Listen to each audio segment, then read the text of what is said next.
Welcome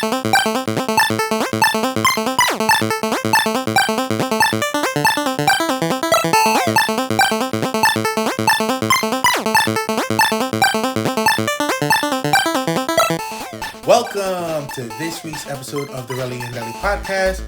I'm Relly. And I'm Deli. And today we are diving into the mystery that is Shelby Oaks. Shelby Oaks. Shelby Oaks is scary.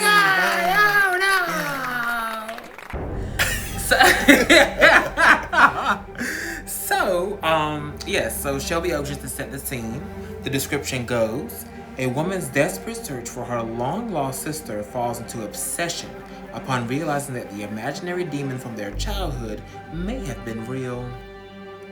So yes, this movie is written and directed by Christopher Stuckman.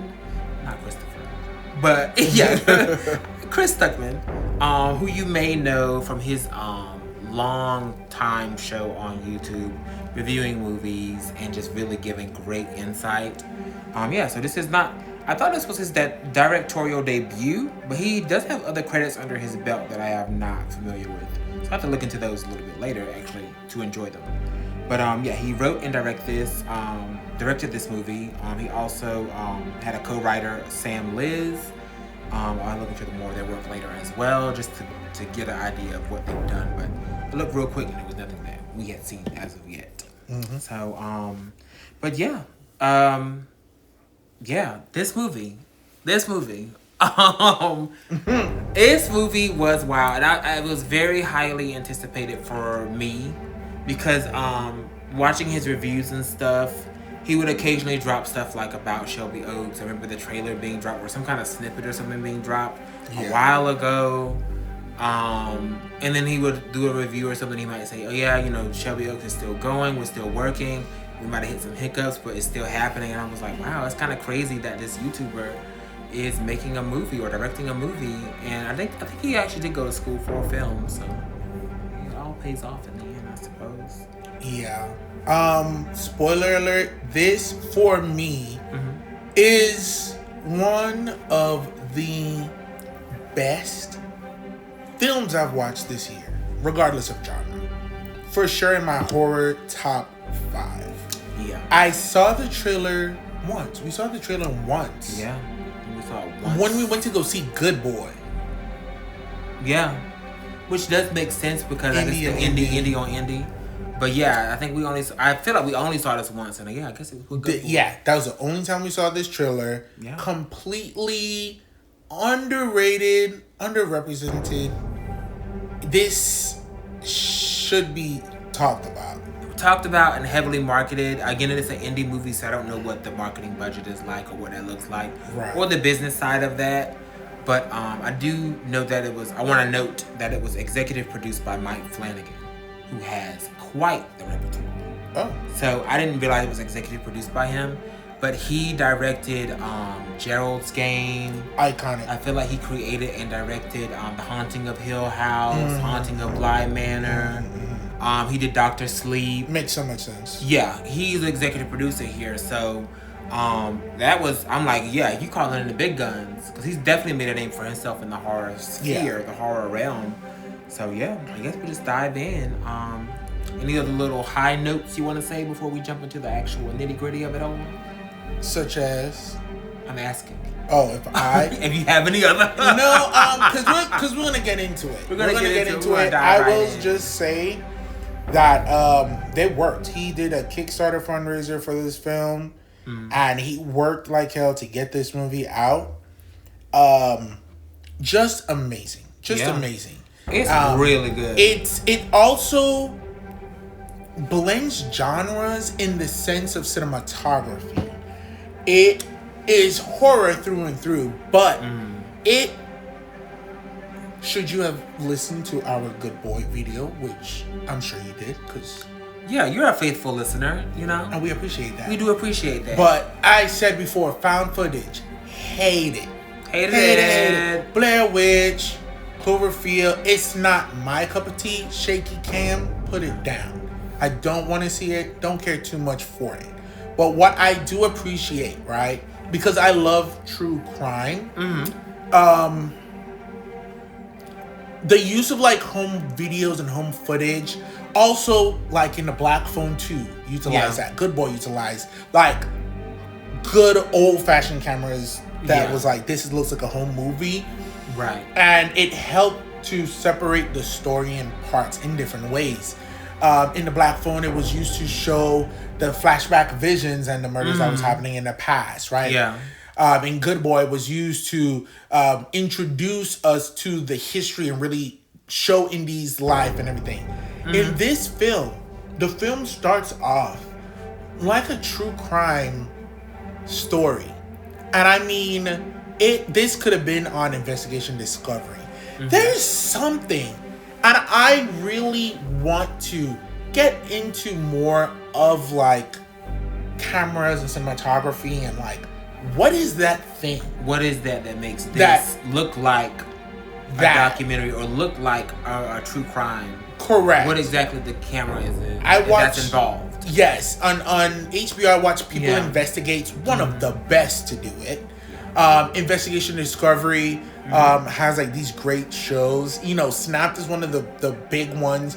I think like really paved the way of that type of stuff. But then even now, like People Investigate, it's so punchy and just the scenes where like you're talking to the family and you're in the room and in the place.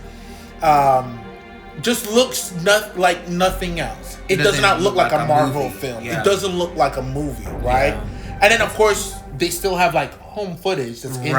Right. And this movie does that. It does. It really does. And I haven't really thought too much about the true crime aspect, but it definitely does. And I wonder if it just boils down, to the shot framing and the camera type. I wonder if that just is what Yeah. This is how the framing is for, a true crime. This is just what the standard is. Yeah. They use these type of cameras. Just like for TV.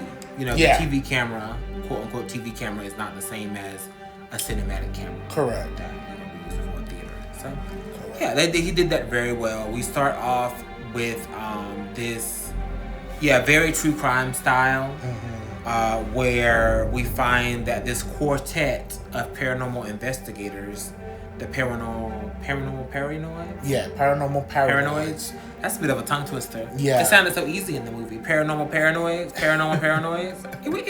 All right. So they've gone missing. Yeah. They've gone missing. And they went missing back in 2008. Yeah. In the forefront of this is a girl by the name of Riley. They're kind of focusing more on her. And at the time, I was like, okay, well, what about the other 3 people? Yeah. But we slowly find out why that is the case. But yeah, so I'm like, oh, wow, that's crazy. They went missing. And the last place they were, like, investigating or around was a small abandoned town, ghost town of sorts, called Shelby Oaks. Yeah. Hence the movie's namesake. Yeah. And the really exceptional history of this is that the Paranormal Paranoids was a real show by the creator. I had no idea. That was in like the early 2000s, beginning of YouTube. And they were a group of they would do like these actual videos. And I believe the girl that played Riley did start in some of those videos on YouTube. But they actually aren't investigating paranormal. Was that scripted? I believe they had some videos that it was scripted. Okay. Of them doing paranormal. Yeah. More of a skit bit. Yes. So the film opens with a clip of Riley in a room. True. Traumatized, devastated. With the wig, tussled, shaky as shooken. She said that wig had been through something. And you can hear just commotion going on outside. Yeah. She's in a room by herself in this cabin. One day, people will stop going into the woods. Hopefully. I know I would never go. I mean, I wouldn't be opposed to going, depending on the circumstances. But I'm going to make it out in one way or another. My concern is never about you making it out. In this horror thing, you're the person that survives and their husband dies. I mean, you just stay home. Then again, they could come get you while you're alone. Yeah, when I'm at home and you go, you make it out, but you bring it with you. Oh. and then maybe you come home and kill him.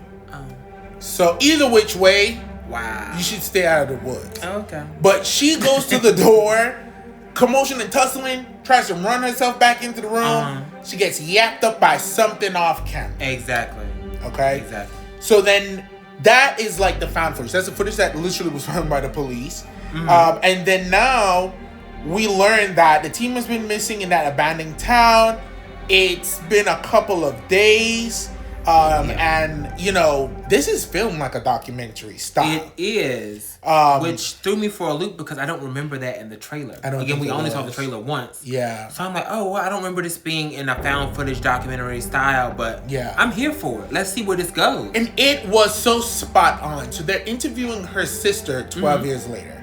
They talk about, you know, there's some really great cameos from some YouTubers who even do movie reviews. Absolutely. Spooky Astronauts is there. I was like, oh, I love that. It's just that. But I gave a nod of realism because it's like, oh. This shit ain't real. They're not missing. This is a publicity stunt. Yeah, that's what the YouTubers and what the hell is going on? Commenters are saying. Right. And they've been missing for like 5 days, 3 days, 5 days, a week. So now people are starting to search. Now, immediately the story picks up and we're seeing the sister interviewed, Mia. Right. And it's been 12 years. Yeah. So now it's a bit much. Yeah, it is a bit much. I mean, you know, she's been over a decade's gone by. Yeah. And through that bit of a montage of found footage, documentary setup, true crime setup and all that stuff, we find that the other three people, their bodies were found. Yeah. So that's why they were focusing so much on Riley. Cause I'm like, girl, what? I mean, yeah, she's the host, but damn, I mean, they're on camera too. What about the other people? Well, they were found and they were like brutally killed. Brutally murdered. Their bodies were mutilated. Including the young black sister, Laura Tucker. Oh, hell. The only sister on the team. Girl, you had no business doing all this foolishness. You had no business. You had no business. Be friends with who you want to be friends with. But stay out of the woods. Stay out of haunted jail cells. Stop chasing ghosts. She was chasing ghosts. I mean, she should have been chasing waterfalls. That would have been better. Maybe. But you tried it, and you got caught. Yeah. So they were brutally found, you know, murdered, you know, killed and dead. But Riley was never found. Never found. And that's why it's like more focused on her because maybe there's hope that she's still alive. At least whatever happened to her. Yeah. And so this viral thing kind of takes off. You know, what is it? What happened to Riley? Yeah. Where's Riley? Who took Riley Brennan? Who took Riley Brennan? Yeah. And her sister's there, you know, and she's talking about her life, her relationship, and, you know, how that kind of devolved. She had originally met her husband now a few years before Riley went missing. They tried to have kids, and then, like, you know, suffered a miscarriage. Right. And then Riley goes missing, and this film really talks about, like, you know, the impact that these type of horrific events have on survivors. Yeah. When family members die, it's a horrible tragedy. And some say that the only worst thing than your loved one being taken from you is them literally being taken and not having answers. Yeah. And no closure, no reasoning, nothing that just substantial to be like, this is what happened. Correct. And I thought they were divorced. Come to find out, they were still together. They were still together. Yeah, they were married. But they just never. Kind of put it did put a huge like strain on their relationship, and they just stopped trying to have kids. It was just a whole. It was a good glimpse or viewing or showing of just how, like you said, how much that can affect you, and I think people don't really realize that how much something like this could affect you in real life. Yeah. And yeah, you just never know how it's gonna take a toll on someone. Yeah. So that was an interesting take. Yeah. On the cabin door where the bodies were found that Riley was taken from, there's this wild symbol that was found on their door.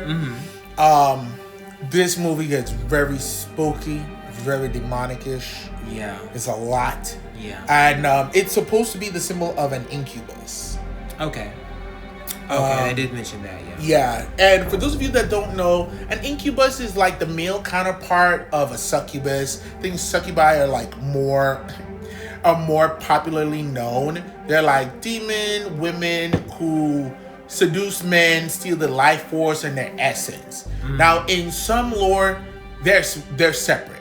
In some lore, a succubus becomes an incubus. Oh, I never knew They that. steal the life force and the essence from a human man, turns into an incubus, and then using their demonic self and the essence from a human male, impregnating by force a human woman to create a certain level and line of a demonic breed. I've never known that. I know. It's crazy. Me and all my spookery, you think I would have uncovered that tone I learned about in the dusty back rooms. I learned about this in like the 4th grade for whatever reason. Our school had like our elementary school had a very good library, and they had like a lot of like books on magic and monsters and stuff like that. They said whatever you're looking for, you're gonna find that information here. Until they saw that I was checking it out too much, and then I got banned from that section, and then they got rid of the books. And I'm like, why is there an occult section if you didn't want me reading and learning about it? It's in here. I didn't bring this in here. Exactly. But shit got very aggressive, and they were like, a really good library though. Oh, it's a movie library. Yeah. Like, oh no, I gotta go to the library and figure something out. That's exactly what it was. Our Michael J. Kerwin Elementary School's library was on point. Shout out to them. It was like, you wanted to check books out. Yeah. It was like, you got to use the whole system. Listen, I need an overhead projector. I need microfiche. I need some dusty books. And they had it. I need all this stuff going on. And I need the newest edition of highlights. And they had it. Yeah. And our wrist book sales and everything. And then they had like 2 private classrooms in the back if you wanted to read separately. Exactly. There was like tables and everything. Our library was amazing. That is amazing. But yeah, there was like a monster book, and like I think they only let you take books out for like 3 days, and I would check it out and take it, just keep taking it, until they were like, "What are you reading?" I'm like, "Monsters and demons and stuff. This shit is crazy." Yeah. But I was trying to protect myself. Right. They thought, I don't know what they thought, but they were like, "You're gonna stop." They said before you bring something to this island, child, let's not. We already got caught for later, but that's a video for another day. Ooh, I would love to dig into that. We will. Ooh, maybe for Carnival next year.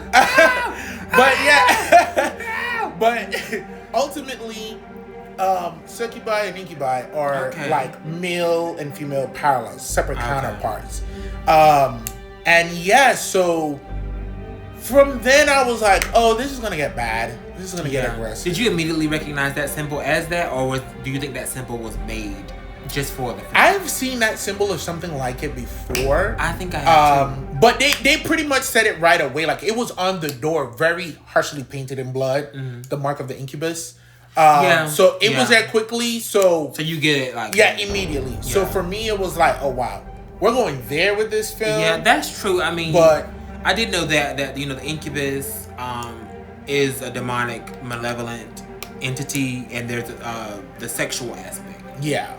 For sexual aspect of it. So, but when you're watching the film too, you always have to leave room for it just being a sicko, twisted freak, regular old human who's a bastard. Exactly, because it doesn't always have to be magical. Supernatural. A lot of times the worst things are just regular people. By human beings. Quoting. Run it. Okay. So so we're getting a lot of the background. The cops are talking about it. They talked about the footage, and they were like, hey, we watched this footage back about 1,000 times before we released it. And as soon as we did, the internet sleuths was like, who the hell is that outside the window? Also very realistic. Very realistic. Very realistic. They do this stuff all the time. Yeah. And like, you gotta get, separate pairs of eyes on things, because something that you don't see, somebody else will come in and be like, ain't that this? Look at that over there. What's that over there in that corner? Because you just never know what someone's, not even like what they see or what they can pick up in something, just what someone's knowledge is. Like, listen to that, what you just told me about this, these entities. I'd never heard that before. Yeah. So you never know. So within the police force, I mean, you are the same person, essentially. Like, you're trained the same way, more or less. So that felt very realistic to me when it, releasing it to the public. And then, let me tell you something up front. Ain't no sleuth like an internet sleuth. Ain't none. they will find out who you are, where you were, what this was, who's back there. The internet, they'll do it. Yeah. So that felt like very modern to me, which I loved. Yeah. So yeah, you see like the silhouette. Is it like a silhouette of some person or just barely? And this movie does that a few times, which I thought was a lot actually. Phenomenal. Yeah. Because a lot of times in these movies, you have like a picture, you have a video, you have something, and they stop it and slow it down, and it's super clear whatever was back there. Yeah. This does that, but when you slow it down or stop it or pause it or zoom in, you can see the semblance of something that maybe might possibly be something. But it's not in high definition. It's not in 4K. It's not full resolution. And I love that. You still got to squint your head and turn it slightly to the left. And they do it.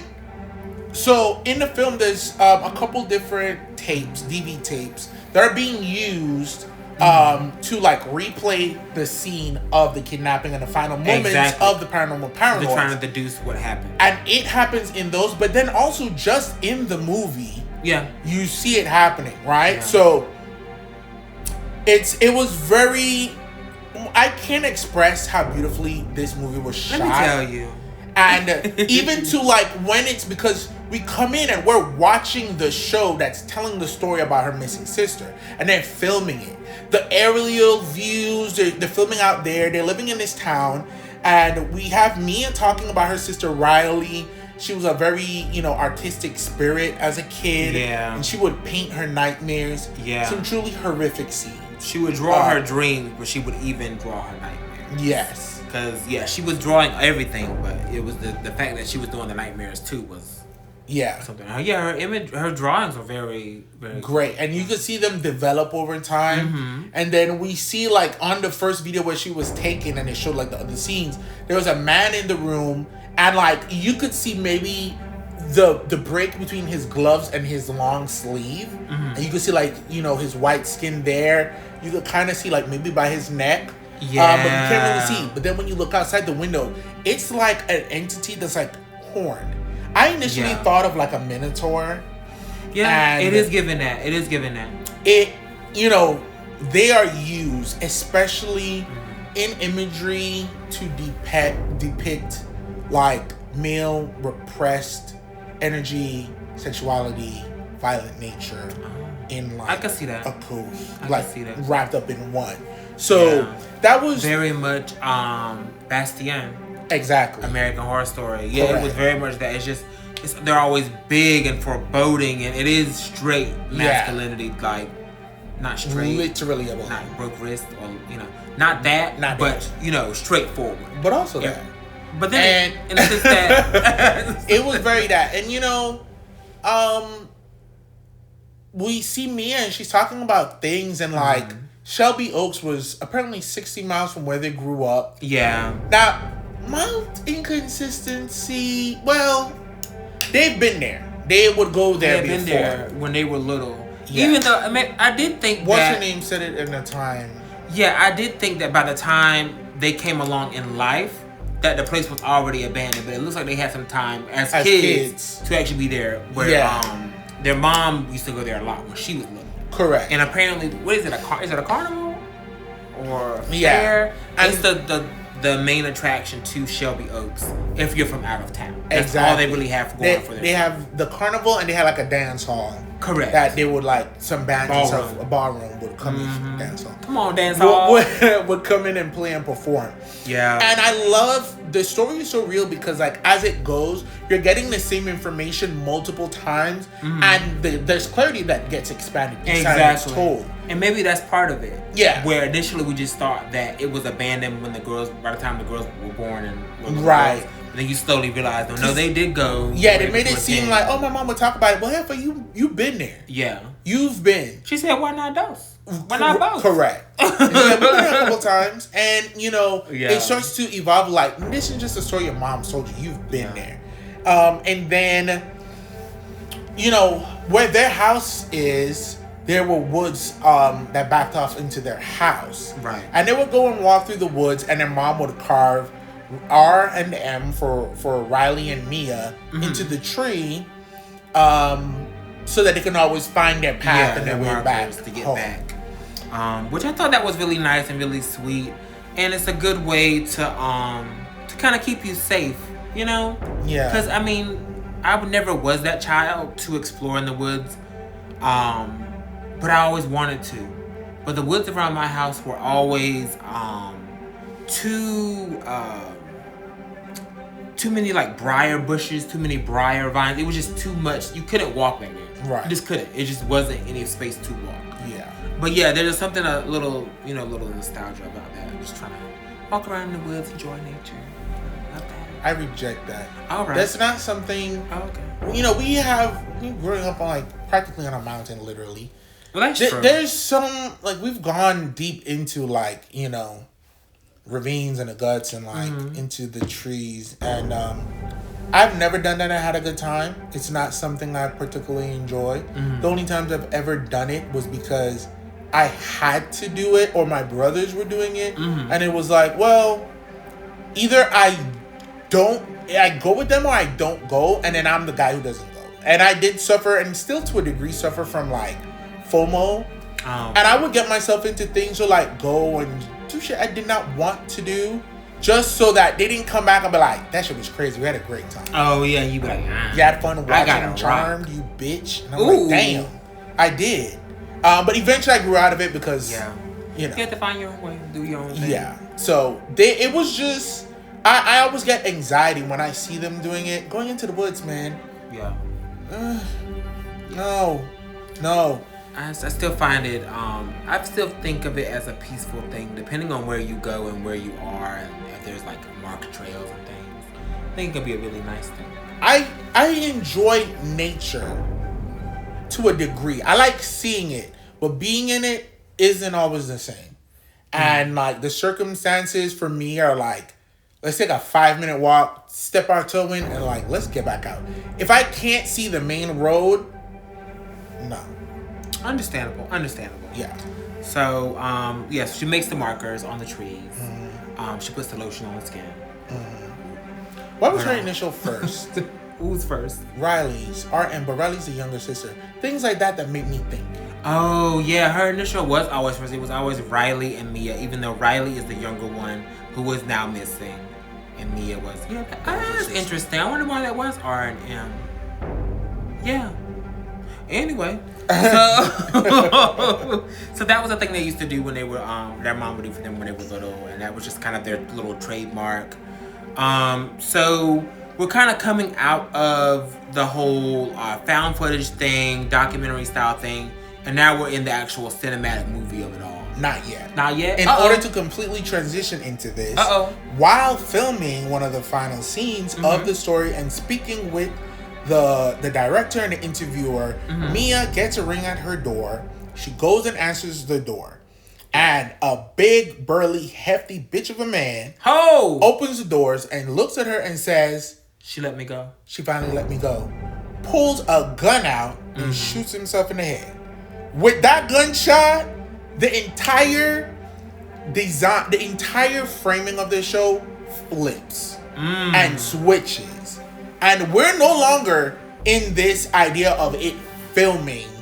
Right. Talking this about reality TV show. It's something that's happening right now. Literally, and I would have to watch it again, but every single shot that was shown before was shots that either were straight on forward of Mia talking to the camera, interviews with the police, found footage camera that could actually happen, or, ambient shots of overhead, the nature, and everything. That is true. The second that Wilson Miles commits suicide, self-harm. I don't know if we could say this type of stuff, but again, we can't get demonetized.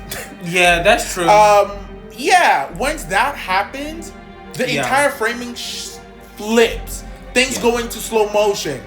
I almost felt like Mia's actress changed. She looked so different because everything changed. We got an overview. Camera, we see the camera putting his body into the truck. Yeah. Just shots that are stylistic shots for the movie and could not be done by the documentary crew or by anybody else. It's stuff that nobody else was seeing except for us as the viewer, and everything else before completely shots that could have been seen by everyone and be a part of the show. Absolutely. And That's that a huge point. And then, mind you, we were like 20 minutes in. Yeah. And they did it's such a masterful job of setting you up for what this is. Because I was like, okay, I'm settling in for a mockumentary style. Right. I'm settling in for a found footage style. Let's do this. I really want to know exactly what's going on in Shelby Oaks. Yeah. Well, he said, you're going to find out, but not the way you think. So yeah, that I would love to go back and take a look at that scene again, too. Just to mark that switch. Because I remember feeling it, but that's very likely to happen. That shit blew my mind. Yeah. Now, there is a good thing, or not a good thing, well, an important tidbit to note with this man who's shot himself in front of her front door. He is gripping a DV tape with the words scribbled on it, Shelby Oaks. Correct. And Mia gotta have it. Mia got to have it. She gotta have it. And so I don't even think they actually show her taking it. It's just her looking at it. Yeah. Just her looking at it. And it's like, well, girl, you gotta take it. You got to. You could practically hear the voices whispering, like her conscience and everything in there. Just, girl, you need to know. Yeah. Sister. So not only this traumatic event has happened, but it's also like there's a link. Correct. There's a link to possibly my sister. Right. This is getting kind of crazy. So she's walking around. She walks around a long good while with that blood on her. Oh yeah, they were sitting there on the couch, just sitting there frozen. Husband was like, I'm gonna go up and do whatever. Yeah. And he goes upstairs. She waits to hear that door close, and she goes and she puts that tape in. Yeah. And she watches it. And this time, of course, the police don't came. They don't took the body away, and it was kind of like you don't really know if she did take it or not until this very moment. Where she's like, I got it. I'm watching it. I know my sister took it. I knew she took it too, but there was no like proof that she actually did take it. But she went to go watch it. They earlier established that the paranormal paranoids had moved to a 2-camera setup. And one of the cameras was the ones that they found with the video that we see at the beginning. Correct. So here we have the second footage from the second camera. Right, because the second camera was never found. No. So she begins to watch the final moments and final days of the paranormal paranoids and supposedly her sister Riley. Yeah. Quite truly horrible. Absolutely. You're watching it and it's like they get to Shelby Oaks and they're setting up and talking on the side. Riley is gone. She's visibly off in the distance, seeing something, feeling a lot. Yeah. And the cameraman is just like looking at the people, looking at her, looking off to where she's looking, sees nothing, and look at her, and we're like, what's going on? She's like, we should go. Yeah. We should leave. She did do that. Anytime somebody says it's time to leave, it's time to leave. It is time to leave. It's time to leave. What's the worst that could happen if you humor them? And let's leave. Yeah. But No. I've never seen somebody be like, it's time to leave. They left and something bad happened. Okay, that's I've seen them like, it's time to leave, and they don't, and they regret it. That's something to keep in mind then, I guess, for my life. But shut up. Let me tell you. But yeah, so they don't leave. They absolutely do not leave. They might leave that particular location. They left that particular location, but they're still and they go in Shelby to Oaks. this prison that burnt down. Recently burned down. Yeah. And it was hell in there. They're walking through the prison and they get to a particular cell, and again, Riley is shooken. Let me tell you something. That's so Raven, that's so Riley. Listen, that's Mama Riley. was seeing everything. She was seeing everything. And it was time to go. And her breath was visible. Oh yeah. The temperature drops and she takes off running. Yeah. Oh, she did. She did take off running. She just said, I gotta go. But now, I don't agree with her running deeper into the prison. Maybe there was multiple exits. Maybe there were multiple exits. But she definitely was like, I'm gonna go the way I'm facing. I need to stop this and go the way I'm facing and get the hell up out of here. Because turning around could be a lot too. It could be. So she just kept running and she got out of there. And, you know, they make it back to the carnival. She carves an R&M in there, and they were like, RM, what does that mean? She's like, me, I'll get it. Yeah. She sees it. Wink, wink. You know? Love you, sis. Love you, girl. The scenery, it's chilling. It is. That burnt down fair. So then, first we were told that there was a fire at the fair, much like the prison. Right. And then people left. When Riley is giving the recap for the show, she said after a string of missing persons. That part. At the fair. And then a fire. Right. Excuse me? Yeah. How are we just trickling this type of information? Exactly. You feel what I'm saying? It's phenomenal for a storytelling perspective. Because it definitely feels like you're on a ride. Correct. And you're getting more and more information as you go. Just more tidbits. And it's like, well, damn. And it's like, well, yeah, the prison, there was a point where only the carnival and the prison were the only things that were in Shelby Oaks that were still functioning. Yeah. And then there was, we find out more information about the prison and exactly what went on there before.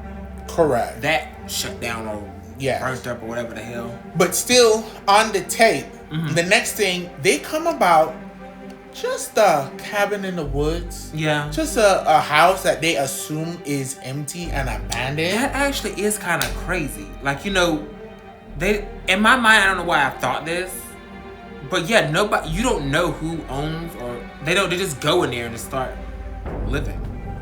You know what I'm saying? Hell yeah. Yeah, it's like, I didn't really think about it. I think I was just wrapped up in the story and trying to figure out like what was going to be next or what was going to happen or catching little glimpses. But yeah, there was nobody you called ahead of time and was like, hey, we're going to be up here, or hey, you own this place. We want to know if we can stay for the weekend. We're working on a project.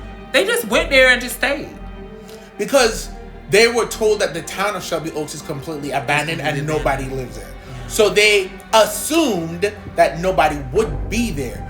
But as soon as they walk in the house and they get there for a matter of minutes, a big figure of a man is seen outside on the front porch. True. Some of them these debate running through the back. The men are like, no, we'll just wait. Stood there. The guy's there, and then he walks away. They go and they look out the door right away. He's gone. They don't see him. But the rocking chair outside is rocking. If you go to a place that you think is abandoned and you see a person, it's not abandoned. And maybe you should go. Maybe you should go. Maybe you should get the hell out. Maybe that's and, that's the worst part of it. My one qualm with this film, if I sound louder, it's because I sat up closer to the mic. Oh, shit. My one qualm with this is Laura Tucker, black woman, was not shown objecting to anything. Not shown really refuting being there. Not using a sense of a piece of intuition and not wanting to be there. And for me, I don't know if I buy that. But then again, not too much of me. I feel like, you know. But I feel like you're not going to carry on and make a scene. I'm not going to carry on and make a scene, but I would definitely probably be a part of those meetings that the two guys were having, and they were like, I didn't want to say anything, but I'm scared. You know? Right. And that's part of the problem. The bitch who was scared and was like, we need to leave. Y'all convince her not to leave. Then you walk around the side and be like, this shit kind of spooky, ain't it? Spooky. Let me tell you something. Scary. I would be banging pots and pans. Yeah. Well, first of all, there's no actual way in heaven or hell. Unless you kidnapped my actual mama, would you get me to an abandoned ghost town? I mean, it wouldn't take much to get me to an abandoned ghost town. Absolutely not. I'm here for the investigation. Absolutely. For a fright. Correct. But yeah, I definitely that's part of the tragedy of this, because there were a lot of times where y'all could have just abandoned this, and turned around and let this go. Didn't have to be any of this. Yeah. So as a video, and she's still watching this video. It was a pretty long video. It was a pretty long video, but this is all the tea that's in that video. And that's important. It's quite the tea. It's all very important. They're out there, and what sounds like to me, at first listen, it'll sound like people and singing and screaming. Right. It sounded like hyenas to me. I was gonna say hyenas and coyotes. Coyotes. Because I didn't know that until pretty recently that coyotes sound like that. Oh yeah, like terrifying. It's just them yipping and screaming. Just, you know, and they're in a pack. They're not solos, so it's like it's a lot. And the house was surrounded. Yeah. For whatever reason, the one young man went outside by his damn self. Here's the commotion in the trees. And what does he do? He stays outside.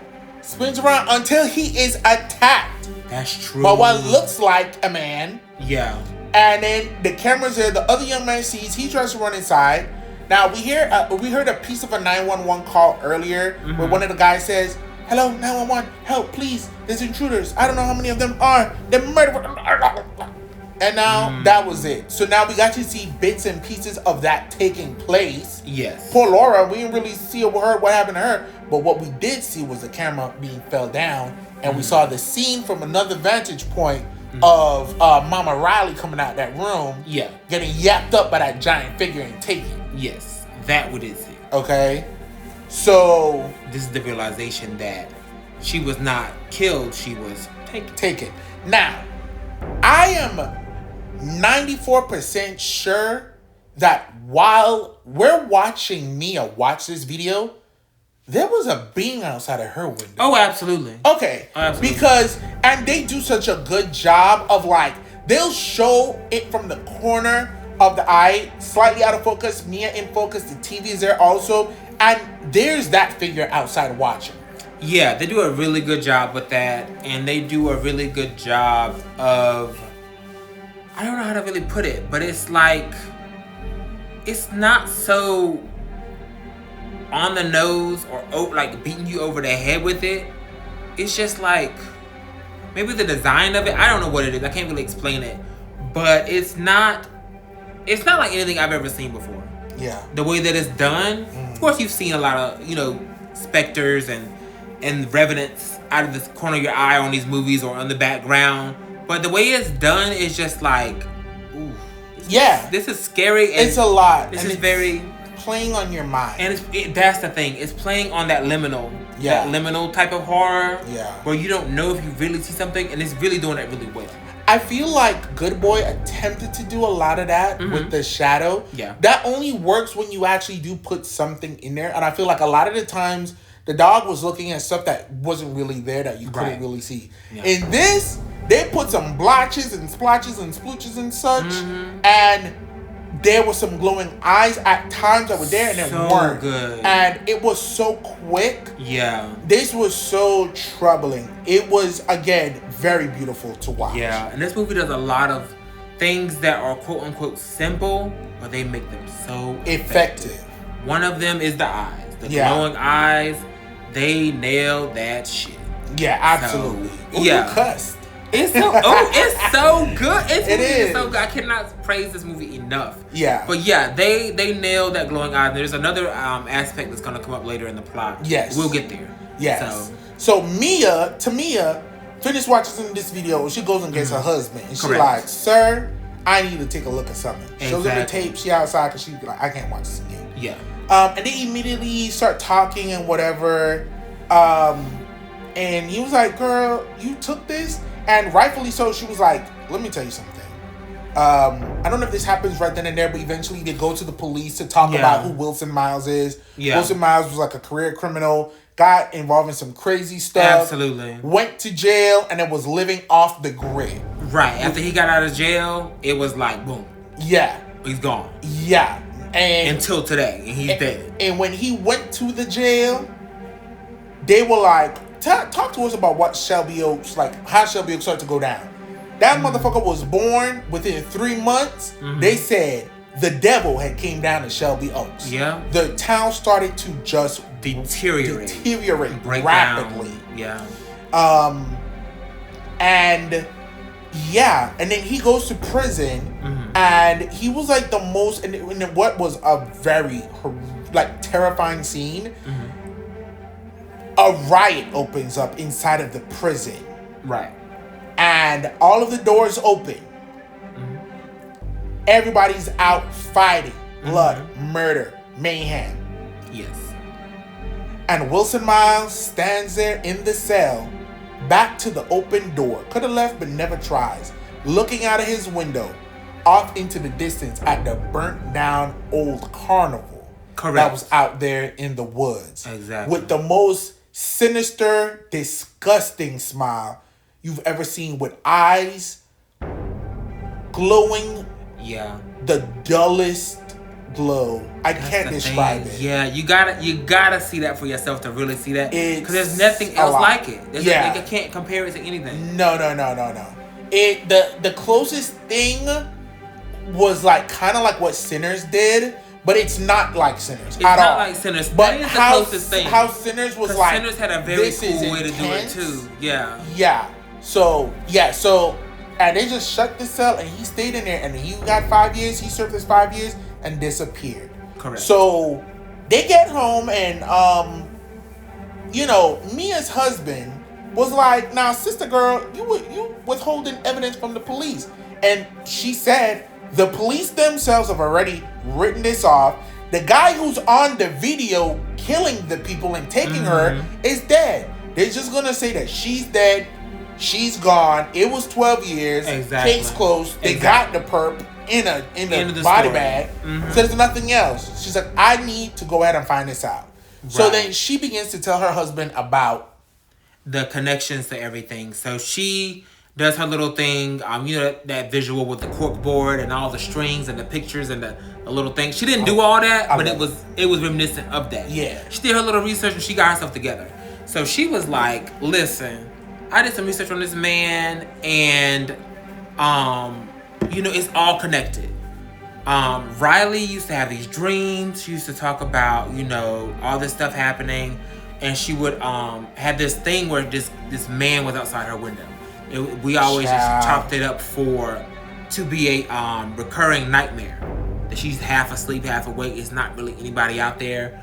And then I want to say that she had a dream about it one night. And they investigated, and it was a crack on the window. Yes. That was the initial story. Yeah. And so she's also taken that childhood for Riley. Yeah. Riley's childhood, and she's kind of lined that up with what's this guy's name? Wilson Miles. What a name. Wilson Miles. That's two last names. Never trust them. Never trust them. So she's lined it up with Wilson Miles' life and experience. And so Riley was having these recurring dreams up until the age of 13. When she was 13, Wilson Miles was arrested, which we put that together with the police. And that's when her dreams stopped. So she's like, well, what if she wasn't actually having dreams? What if this was real and she was really seeing him outside her window? Mind you, this is a second story window. Second story window. Correct. As was the room that Mia was watching that DV tape in. Yeah. That we saw something. We saw something outside the window. Yeah. That's a second story window. So we already know what this is. Whatever this is, it's something serious. Yes. Because we were on the second floor. So she's printing all this stuff out, and her husband's like, well, I mean, there's no connections here. Not only that, he said, bitch, you need help. He did You're say that. sick in the head. You need to get some help. And you need to get some help. And if you recently listened to our video of Good Boy, two things I hate. I hate motherfuckers who don't listen to babies, children, and dogs who are reacting. Inaudible things, living beings, who are like, danger. Yeah. Danger, Will Robinson. That. Okay. And you don't listen to them, now you get yapped up because you don't see the stampede of birds flocking away from the house as an omen to run away with the animals. Yeah. And the second thing I hate, and this was done in so many different things. It was done in that Red Door. What's that called? Insidious. It's done in The Orphan. Yeah. And it was done in this. Yeah. Ain't nothing I hate more than a horror husband. You ignorant big back bastard. That is your wife. If the bitch say demons are coming for her, you could at least humor her and be like, well, let's well, sister, let's write it down. Yeah. Let's really look and talk some more about this. Don't act like there wasn't a demonic symbol painted in blood on the door. That's true, and that much we do know. That's public record. Everybody knows that this did happen. This was pointed or painted outside the door of the cabin Everybody died. It costs you nothing to believe the person that you're with. And of course, you have to have some level of discernment. Yeah. And you can't feed into delusions. And you have to make sure that if somebody is having a mental break and they need help, they need help. But all I'm going to say is, exactly. If Trindell ever comes to me and is like... Not my government. This entity is coming for me, them, her, us. Unfortunately, for anybody else involved, I'm going to have to believe him. Because the one thing I will not be is a horror husband. And somebody's going to end up dead, friend. And that's going to be your fault. He treated that girl so poorly, got up and walked off. He did. After saying, you need some help. You're sick. You're a sick individual. Idiot. Mm-hmm. I gotta go. He said, where did all the years go? That, first of all, the disrespect. Now, if Tamia had swung around and bust you upside your lip, you would have think she did you wrong. But how you just gonna be like, I wasted all my life with you, you dumb essentially, sicko. Yeah. Your sister is gone. Fuck you. You shouldn't be lying to the police. Yeah. But your sister's gone. You're lying to the police and withholding evidence, which is some kind of crime. Misdemeanor at least. You're also crazy. We're childless. I've wasted my time. I'm middle-aged now. Did he literally said that to her? Go watch the movie for yourself. It was so disrespectful. I was livid. I'm like, sir, I just... Yeah. The man showed up with a tape with her sister on it, shot himself in the head, and he's the same man that was in the... Yeah. It just seems so blatant that is a connection. But hey, I mean, there's skeptics out there. I mean, from the outside, maybe it don't look like it's that much connection at all. You're scrambling for some kind of connection. You're scrambling for some kind of closure. But Mia said to hell with all this. Mia said, I don't give a damn. Because I'm leaving tonight. Ahora mismo. Now, let me tell you something. Again, referencing Good Boy. This was a decision. This was a decision. I understand. Control has been taken from you for so long. Right? Mm-hmm. When that man got up and he found out he was sick and he got up and ran away from his life and ran to the haunted house in the woods. Uh-huh. People do those things to regain control. She had been powerless for over a decade in the comings and goings of what happened with her sister. And here she has this evidence, this tape, and a lead. I'm not wasting another literal second. Mama got in the car. Mm-hmm. And went to that carnival. Yeah. Which, again, was a choice. I would have waited till the next morning. But first, actually, because I think this happened first, she was outside looking at her sister's art.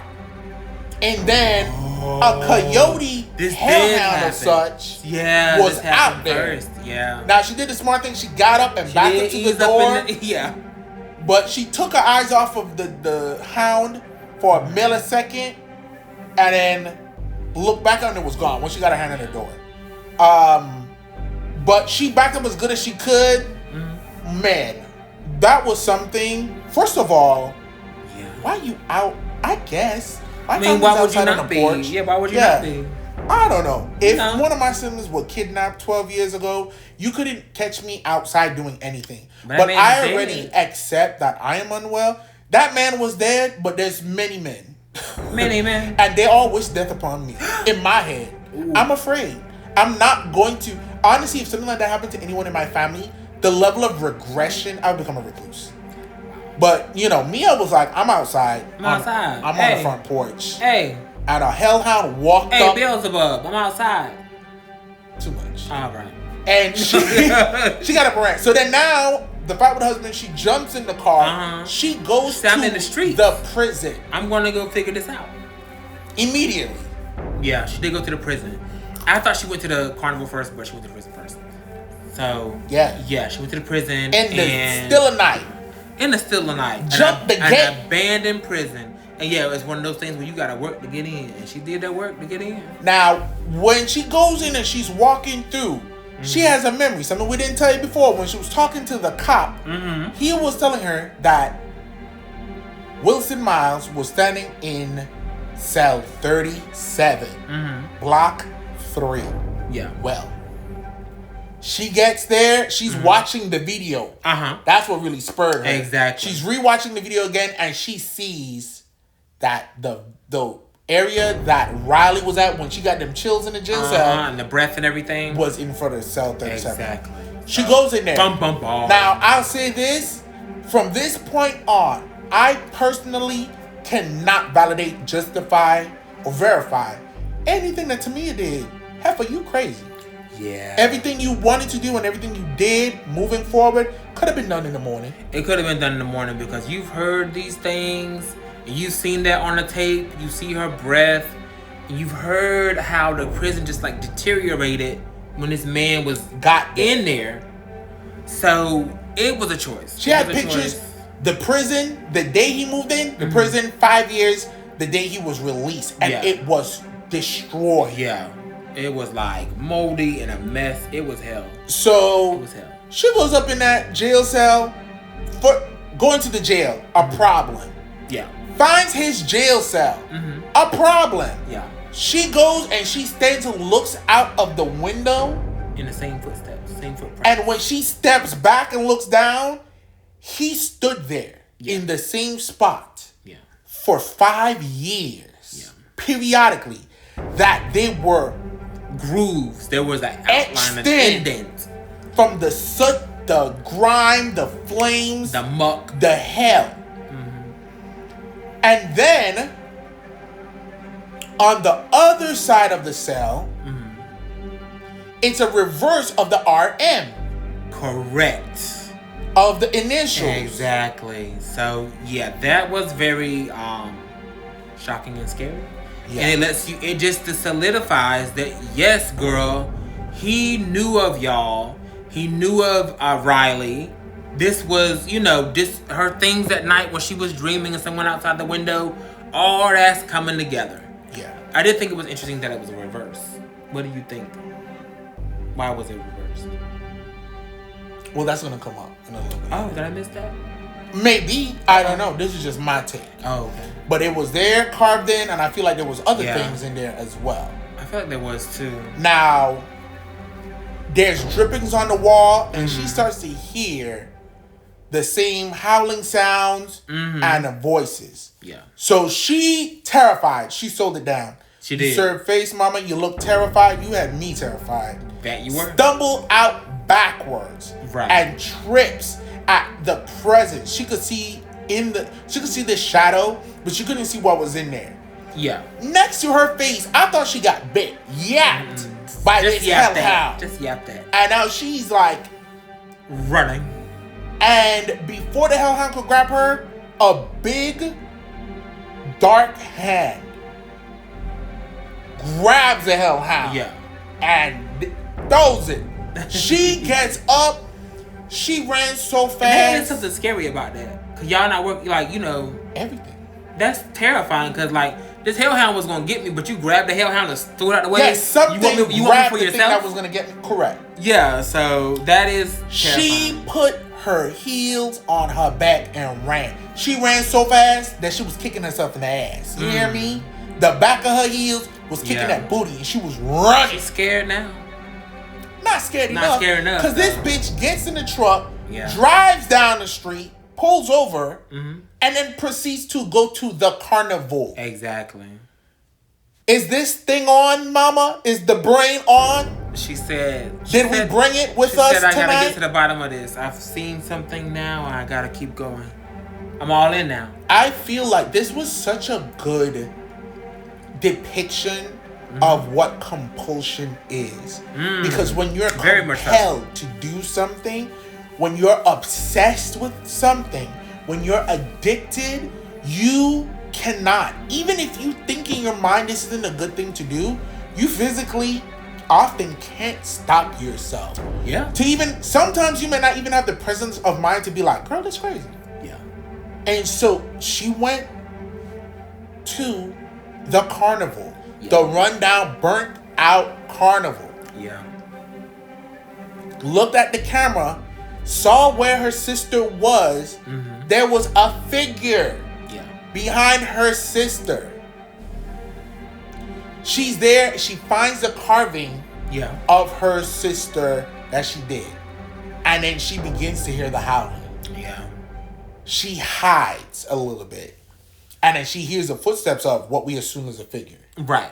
She runs away and she sees one of the hounds. Yeah. Which she thinks is coming to get her. Correct.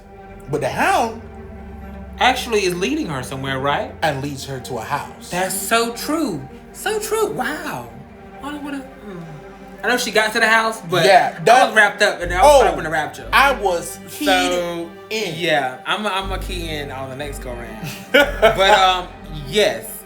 So yeah, it would actually led her to this house. This house in the middle of nowhere. Literally. Shelby Oaks, I guess. Correct. And she's investigating. And she's investigating around the yard, and we see that same symbol. Correct. Just like made out of sticks and several of them planted in the ground. Now, Shelby Oaks also is located in a county that's called Dark County. D-A-R-K-E. Dark County, Ohio. Now, Miss Mia walks up to this house, and an old lady is outside. Listen. And this is one of the second elements. This is the second element. I'm happy that you clocked it too, because we want to say hello. This is one of the other elements that is so simple, but was so effective. The tension. Yeah. Because there's an old woman. Haggard. We put in air quotes because it's a silhouette. You cannot see her at all. At all. You just see her shape. You see the shape of her hair, her little body, and everything like that. And you hear her voice. But you cannot see any features at all. And she's talking to Mia. And she's like, "Oh, you want to come on in?" Now, why the hell would Mia go inside that damn house? Again, if I sound louder, that's because I set up to the mic. Mia is unwell. The compulsion was strong. And she said, "I have to find my sister." That part, she's all in now. She's all in. And she really, I kind of admire that point of no return. You know, I'm all in. I've been scared tonight. I've seen some strange things tonight. But I've never been this close to getting this closed. You know, to finding out what happened, to finding her. This could be her last night. I promise it's never too little of time to call the police first. Do we want to continue? Like, do we want to reveal it all? There's so much we did cover, but there's still things that we did not cover. Some little tidbits we didn't cover. And honestly, nothing that we've said can substitute watching this film. The tricks that it will play in your mind, the shift in tone from true crime depiction to like a full feature horror film. Such a good film. Such a good film. So we're actually gonna stop here. We won't give any more details. Okay. There ain't too much more details to give. But we could always do some more in post. Like, leave some more out in post. Yeah. We'll probably go in and chop some stuff out. Because I think this is definitely something that needs to be... I think the work is worth it. The work to find it the viewing for it. Yeah. And I think it's definitely something that should be enjoyed and seen. Yeah. Not just heard about. Yeah, absolutely. So now, you know what we're gonna do? We're gonna break it down in those four aspects and regards. Did I say that in the beginning? I don't know, but we said it here. Acting and dialogue. We have to assume that by now, episode 8, yeah, or something or another, we would have. You know how we get down. Correct. We give you a breakdown, then we give you our takes, and then we do our little 4 categories. So acting and dialogue, sound design, cinematography, and story. So acting and dialogue. You want to go first? Well, I'll go. I give it a 10. Honestly, they 8. Yes. Mia was giving it. Who was the police officer?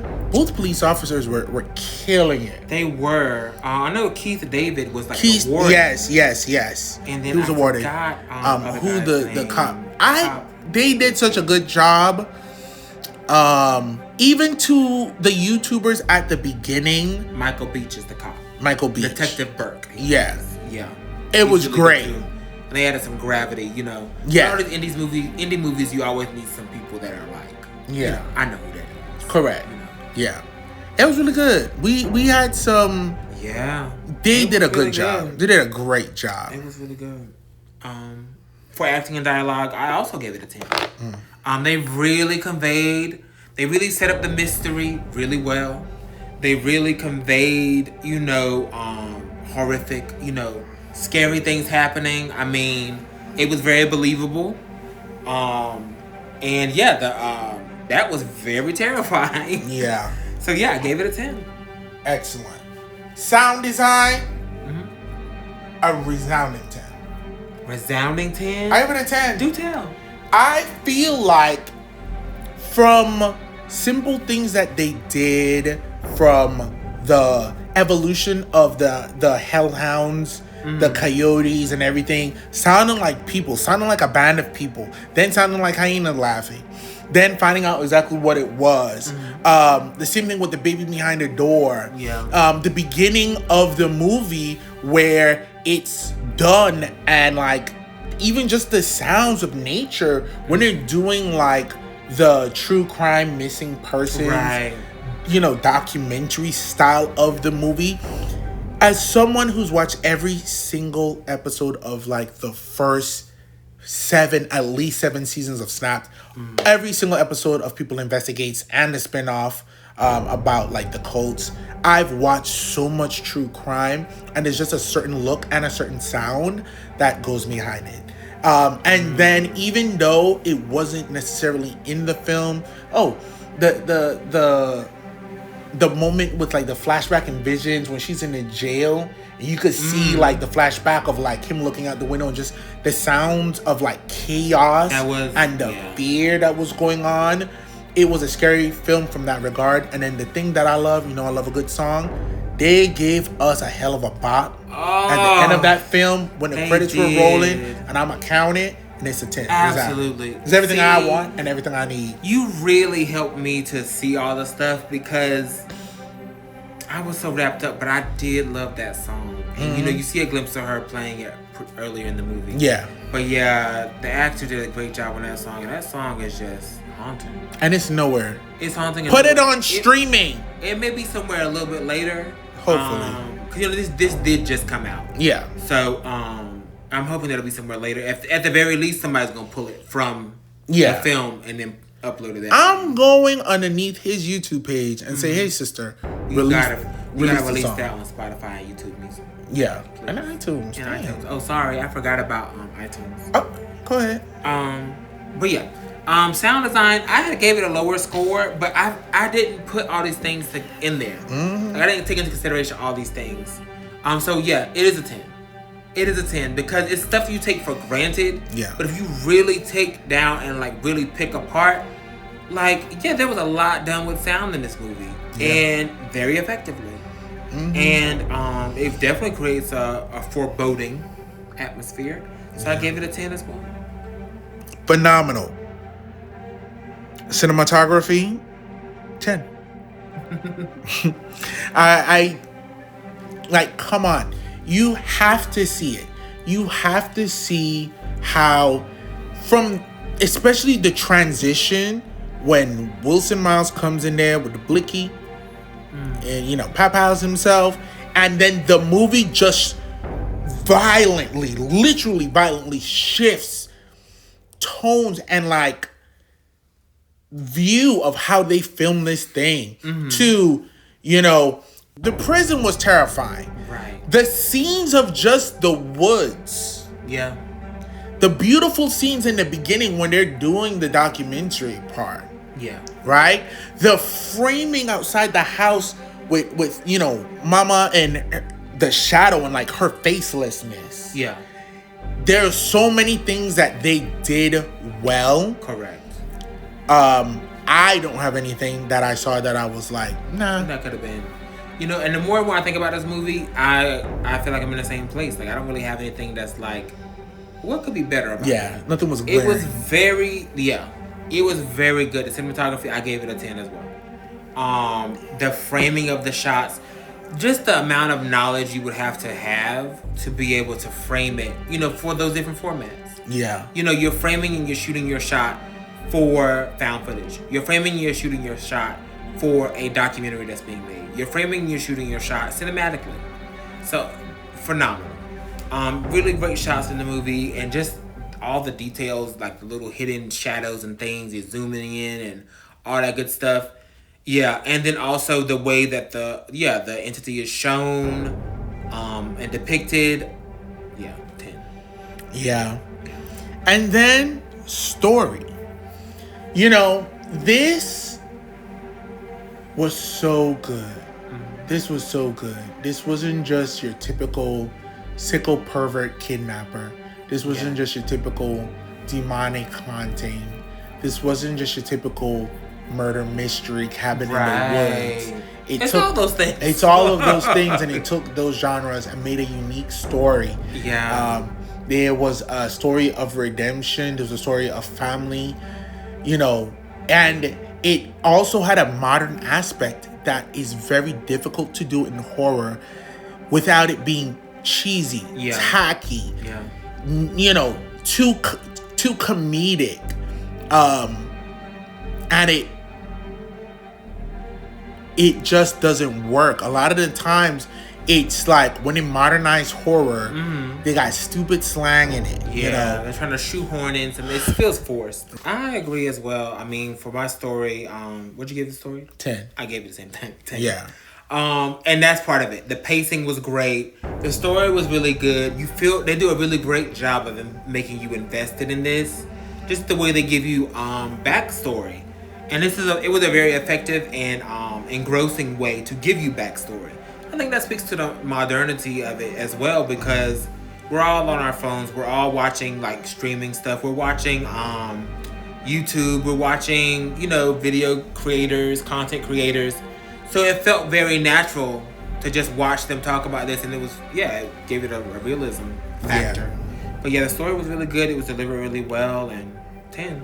Hell yeah. So I guess our scores are perfect 10s. I mean, yeah. It was really good. I have no complaints. I have no complaints. I am interested to go see what other people are saying, but 10s.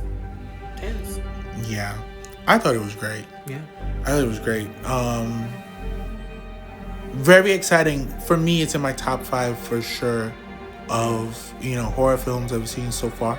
I know we have to say top 3 for me. Top 3. Top 3 for me. Probably. I could see that. But we've watched too much for me to say. It's for sure top 4. It definitely warrants like sitting down, looking at the list and really saying. But I feel pretty confident that this would be in my top 3 because it's just so effective. I love it. So well done. Yeah. And I mean, I'm really hoping that Stuckman can do some more stuff. I hope so too. I don't know how difficult and arduous this was to make. I kind of feel like it was, it's an indie project, so I feel like they was always come with a bit of work. I think on the back end with like getting it to Neon and Neon be able to distribute and stuff like that, it took a little. I was very interested to see. I want to look into that and like really, what it took. What all took, but I would love to see more from him. I would love him to see. I would love to see more from him of this caliber. Take the time you need, though. I'm not going to rush you. To make a new movie by next year. Yeah. I think that's where a lot of these movies kind of falter because they're too busy trying to crank out movies. Whereas you can really just take some time with a project, really create something great, and let it sit. Not only that, but they're having to crank out the movies because then they'll be like, oh, get ready for this film. Part 1 of 3, and you say that out the gate. Yeah. So you have already signed a 3-4 movie deal. Correct. And then you let the people know. So then you put garbage out, knowing that you assume that we feel like we have to come back to get closure. Correct. And we damn well don't. Oh. And a lot of us won't. Oh. So you could put that movie out that's already a remake of a film that was done maybe 10 years ago, and you come back and you do it in a pissy fashion and let us know this is part 1 of 3. Ooh. Don't worry, parts 2 and 3 are coming. No one cares and no one is going to watch it. Goodness. Make the movie good the very first time, and you let us decide if we even want to see a sequel before you sign a multi-movie deal. Or if you sign a multi-movie deal, make it amazing. You could try that. Oof. On that note, thank you so much for joining the Relly and Deli podcast. Yes. Remember to like, share, subscribe. Please. And comment below on what you'd like us to watch and review next. Yeah. Anything you want us to do on this channel. We're here for that, you know? Absolutely. Make sure you tune in next Monday for another episode of Relly and Deli podcast. Absolutely. Okay. Bye. Bye.